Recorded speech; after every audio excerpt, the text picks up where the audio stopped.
Welcome to the More Perfect Union, a podcast about the joy we get from American politics, or, as we like to call it, real debate without the hate. Hi, I'm Kevin Kelton. I live in Los Angeles. I'm a television writer, and I'm a dedicated and devout liberal. Hi, I'm Greg Matuzak, a liberal Democrat who is a veteran of many hard-fought political campaigns, many of them losing, because I'm from Cincinnati, Ohio. Yay, Cincinnati, and yay, losing. Absolutely, yay, losing, because I'm Molly Malloy Cooper. I'm a senior lecturer of economics at The Ohio State University and a free market conservative from Columbus, Ohio. More Ohio, yeah. Yay, Ohio. I'm Cliff Dunn. I'm a Republican Party unit chair from Newport News, Virginia, which means I am contractually obligated to cheer for Greg losing.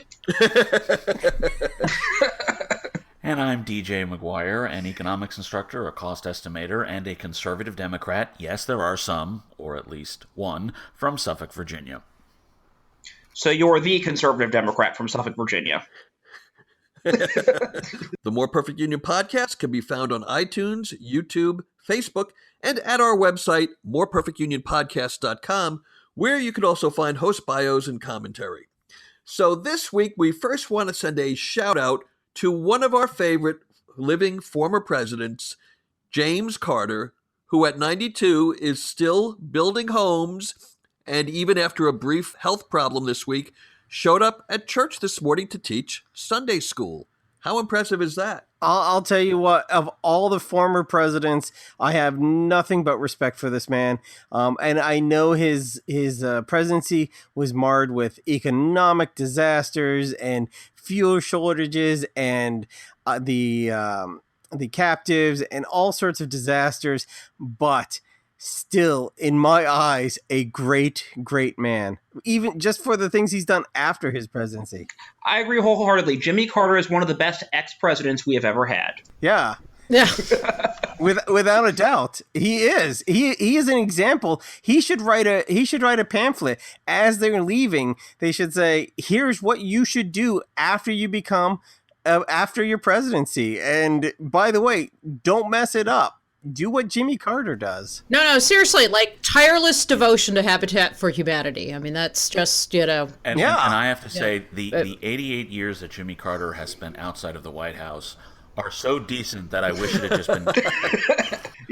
Well, I'm going to do something un-PC and actually say some kind things about his presidency, just because I want to stir you guys up. Let's not forget. Trigger warning for inflation and hostage crisis. That's okay. Yes, those things did happen. But go on. Let's not forget he was the first president to negotiate a peace treaty between Egypt and Israel, which, for those of you who are a little younger than me, was a big effing deal. That's right. And not all right. I'll give you that one. Oh well, thank you, Molly. Thank you. And the U.S. Olympic team beat the Ruskies under Jimmy Carter, so there. Okay, he brought home the gold. And by the way, scored 2 goals in Game 3. I'm pretty sure that was Jimmy Carter himself. Yes. Right, I was about to say that the president from Georgia did all that. But by the gold was won in February of 1980. By the time 1980 came to an end, inflation was so bad that the gold was devalued to bronze. But wait, gold is a hedge against inflation, DJ. That's right. He probably helped the country stay solvent. So, or at least the hockey team.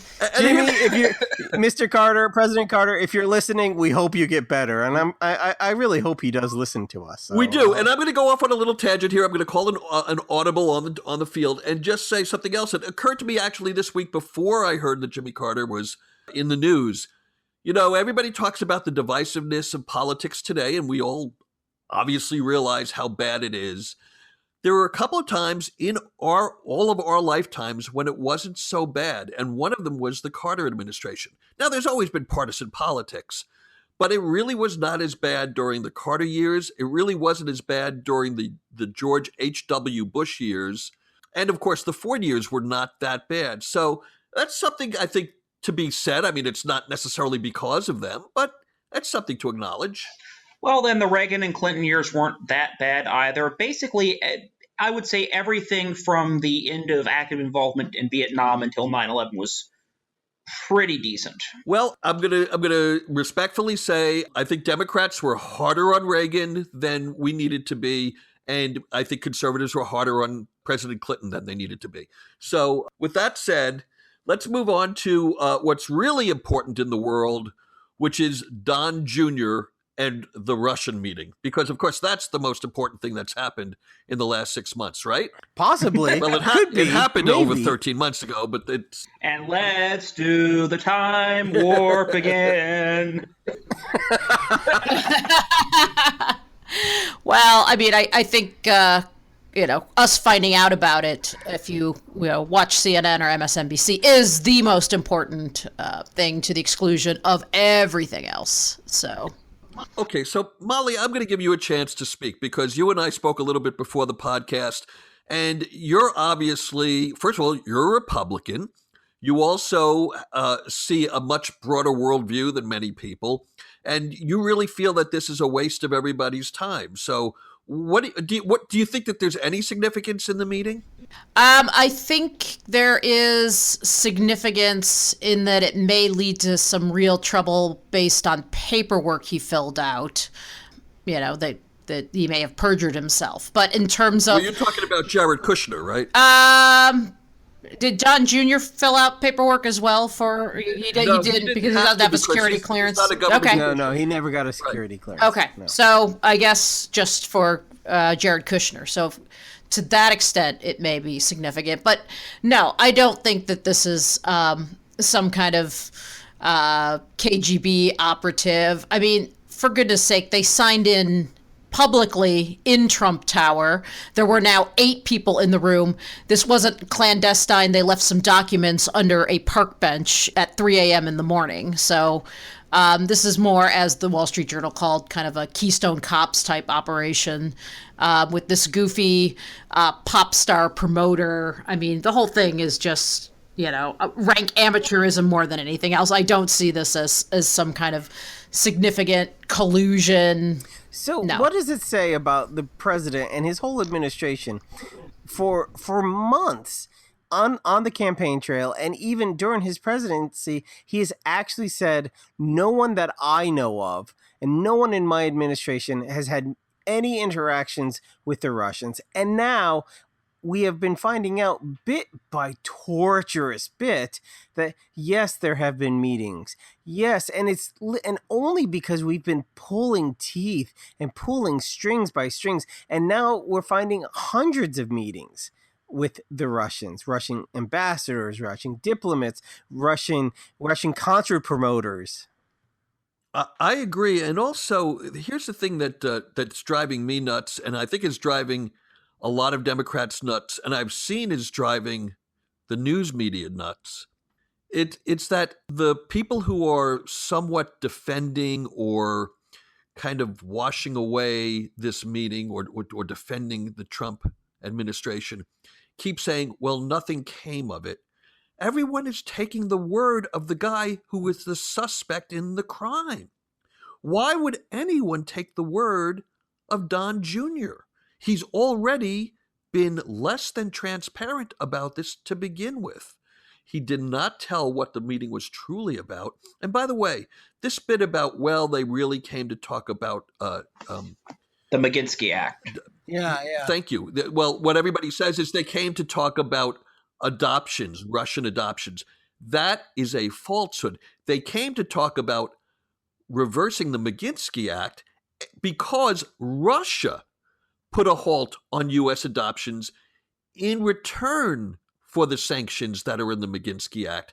They want the Maginski Act overturned so they would then undo the sanctions about adoptions. So it wasn't a meeting about adoptions and getting young Russian children a better life. It was about undoing sanctions.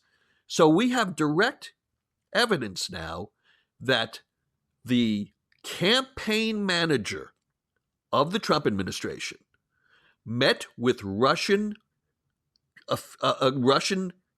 citizens who have ties to the Russian government and spoke about, or expected to speak about, dirt they could get on Hillary Clinton in return for undoing U.S. sanctions. If that's not a smoking gun.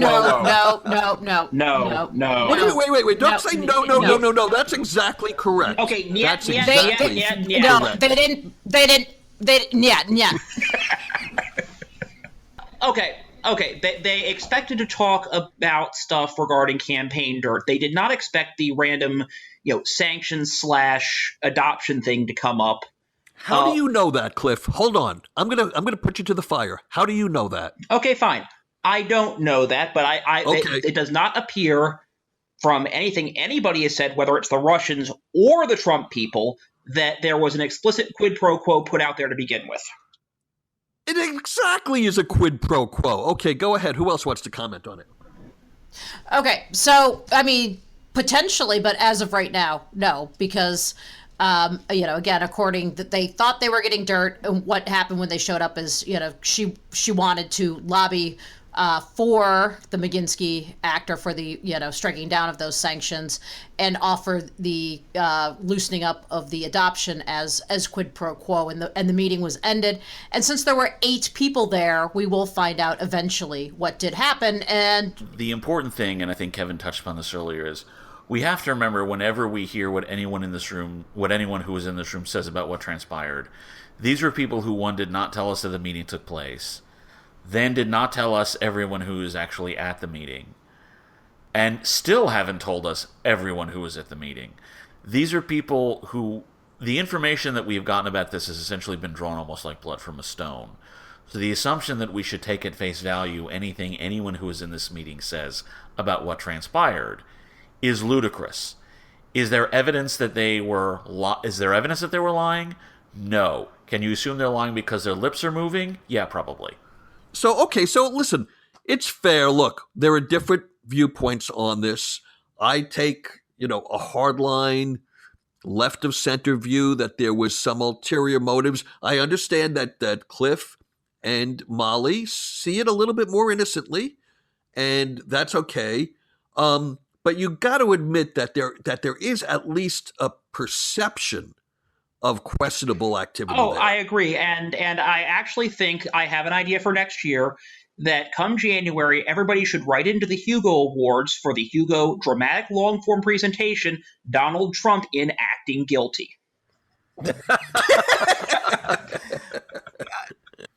Let me ask. Well, is there evidence that they're lying? No. Is there evidence that they're lying? Not yet. And I think full investigations up the wazoo, and is definitely what we need. And to coin a phrase, which I think is going to be really popular in Washington, they deserve the Hillary treatment. Bazoom. But Greg, by the Hillary treatment, do you mean that they're going to find out that he didn't really intend to collude, so it doesn't matter? No, I mean 8 congressional hearings by Democratic, one after another, and if one finds out what they don't like, we'll do another congressional hearing, and if that doesn't come out the way we like it, we'll do another congressional hearing. Well, Greg, you're going to have to win the midterms first to pull that off. Just saying.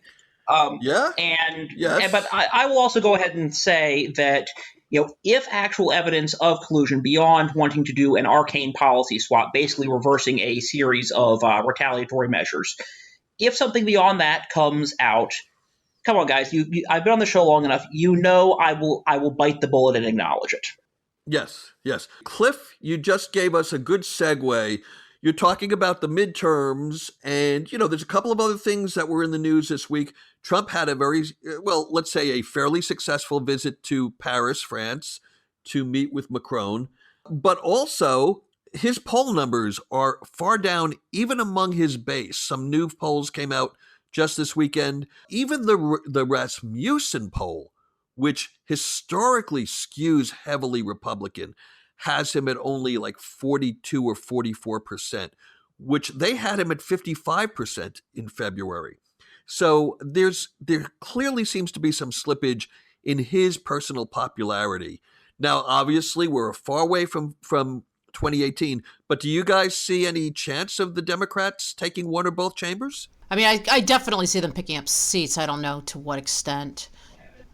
Yeah, there's always the chance that we could win, but there's also this great disconnect. Trump's personal approval ratings may be moving down, but his job approval ratings have been basically flat for the last 2 months or so.